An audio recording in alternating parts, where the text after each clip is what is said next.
Avec nous, Karfa Sira Diallo, merci de nous rejoindre depuis Bordeaux. Vous avez fondé il y a 25 ans à Bordeaux Mémoire et Partage. Vous avez à votre actif un certain nombre d'actions sur lesquelles on va revenir.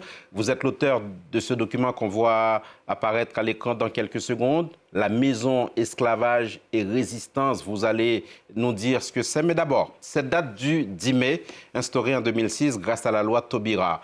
À votre avis, est-ce qu'elle s'est installée dans le paysage, dans les mémoires? Est-ce que les gens en ont conscience ou c'est une commémoration comme ils s'en comptent, on ne sait pas combien?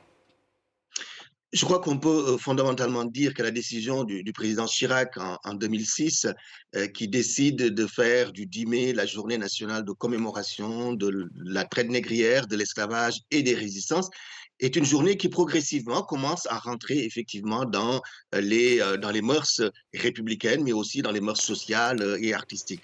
C'est une décision qui était extrêmement importante, qui prenait conscience du fait que les cicatrices de l'esclavage sont toujours visible fondamentalement dans les disparités persistantes de richesse, de revenus, de santé, d'éducation et d'opportunités ici en France, mais aussi dans les Caraïbes, mais aussi en Afrique. Donc cette journée de commémoration, d'ailleurs cette année, c'est la première fois que cette journée est décentralisée quelque part, puisqu'il va y avoir une cérémonie importante en Nouvelle-Aquitaine. Je suis très heureux de cela, puisque je suis, vous le savez, élu à la région Nouvelle-Aquitaine. La ville de La Rochelle, comme la plupart des ports négriers, prenant compte justement de cette journée de commémoration qui a été fixée en 2006, progressivement, ont commencé à faire une place de plus en plus importante à l'histoire et à la mémoire de la traite des esclaves africains, parce que nous savons que ça a garanti bien évidemment la richesse et la prospérité des colonisateurs, mais aussi ça a dévasté le continent africain.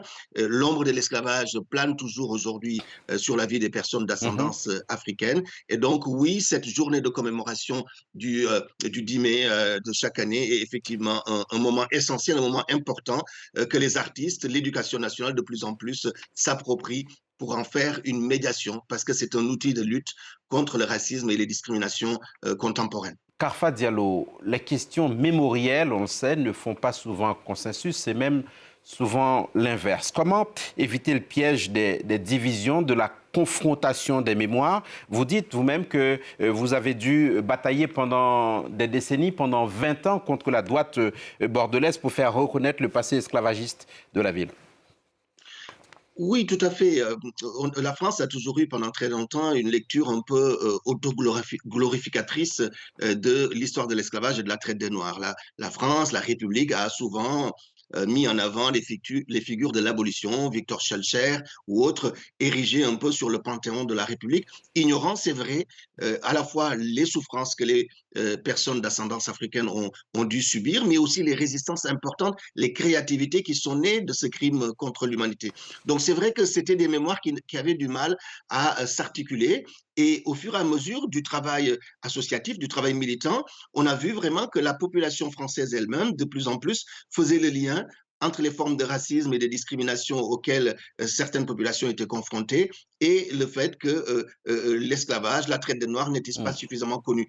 Donc je crois que la meilleure façon aujourd'hui de lutter contre cette concurrence mémorielle qui continue d'exister, hein, il ne faut pas se voiler la face, c'est véritablement de faire en sorte que ces moments commémoratifs qui sont des moments solennels puissent être traduits en action pédagogique, en action d'éducation pour bien montrer que partout où l'humanité a été piétinée, et notamment l'humanité noire, et bien qu'il est essentiel que nous puissions nous lever et démontrer notre commune mobilisation contre toute forme de déni, sortir du silence historique, sortir de l'invisibilisation des victimes pour aller vraiment vers une république qui sait reconnaître et aussi qui sait réparer. Ce qui rappelle un petit peu Karfa Diallo, ce qui s'est passé ces dernières années avec, dans le sillage de la mort de George Floyd, les déboulonnages de statues. Vous, à Mémoire et Partage, vous êtes contre les déboulonnages, mais plutôt pour des plaques explicatives, pour de la pédagogie.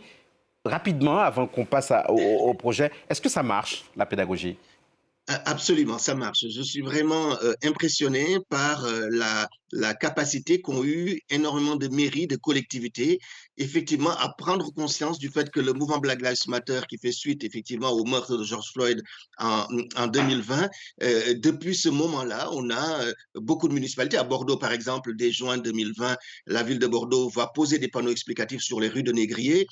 À La Rochelle, ça s'est fait, à Nantes aussi. D'ailleurs, pour cette journée nationale du 10 mai, à la ville du Havre répond aux demandes de mémoire et partage et pose des panneaux explicatifs. Oui, il me semble qu'il est plus essentiel, qu'il est Mhm. plus efficace de rajouter du sens, de rajouter de l'esthétique, de rajouter de la mémoire plutôt que d'en enlever. Nous devons apprendre à vivre avec la complexité humaine finalement, c'est-à-dire avec nos ombres, mais aussi avec nos lumières, et pouvoir mettre un dispositif critique en bas des monuments, des rues qui honorent des gens qui ont participé au crime contre l'humanité, c'est montrer une certaine vigilance, une certaine capacité à enseigner aux générations actuelles et aux générations futures la nécessité de se mobiliser, la nécessité d'être vigilant et de ne pas tomber dans ces travers. Carfa Sira Diallo, on a vu apparaître tout à l'heure ce document, la Maison Esclavage et Résistance, que vous avez signé à la demande de la mairie de Bordeaux. Qu'est-ce que c'est que ce projet?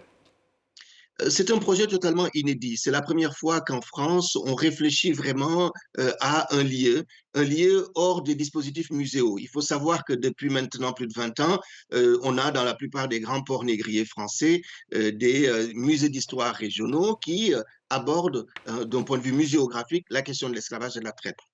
Ces dernières années, on s'est rendu compte que cette question ne pouvait pas être seulement reliée au passé. C'est une question du présent et c'est une question de l'avenir. Vous avez évoqué tout à l'heure la question du mouvement Black Lives Matter, de George Floyd, etc.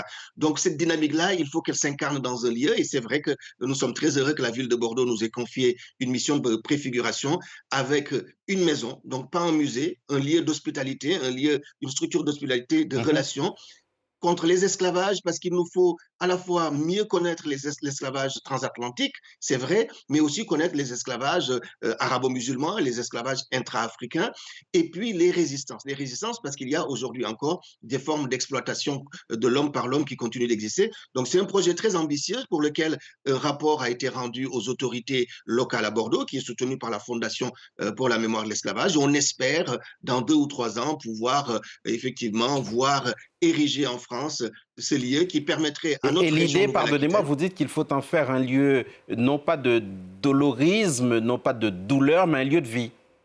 Absolument. Il faut en faire un lieu de vie, il faut que ce soit un lieu de relation, un lieu d'exposition, un lieu de conférence, un lieu d'échange véritablement, un lieu qui permette de comprendre la situation des Caraïbes, Haïti, sa situation actuelle. Il faut que les jeunes Français puissent savoir qu'il y a, par exemple, une rançon qui a été exigée par la France de 35 milliards d'euros, donc lorsque Haïti a proclamé son indépendance. Il faut qu'on connaisse la situation des Caraïbes. Il faut qu'on sache que ces peuples-là ont résisté, elles continuent de résister aujourd'hui et qu'elles peuvent nous enseigner quelque chose. Donc oui, sortir de la victimisation, sortir de la diabolisation pour aller dans des sociétés de fraternité réelle, c'est cela le message de cette journée du 10 mai et également de tout ce travail de mémoire. Merci beaucoup, Carfa Sira Diallo, d'avoir Merci à répondu à vous nos de questions votre depuis invitation. Bordeaux, président de la Fondation Mémoire et Partage, auteur de ce document autour de la maison Esclavage et Résistance. Merci beaucoup.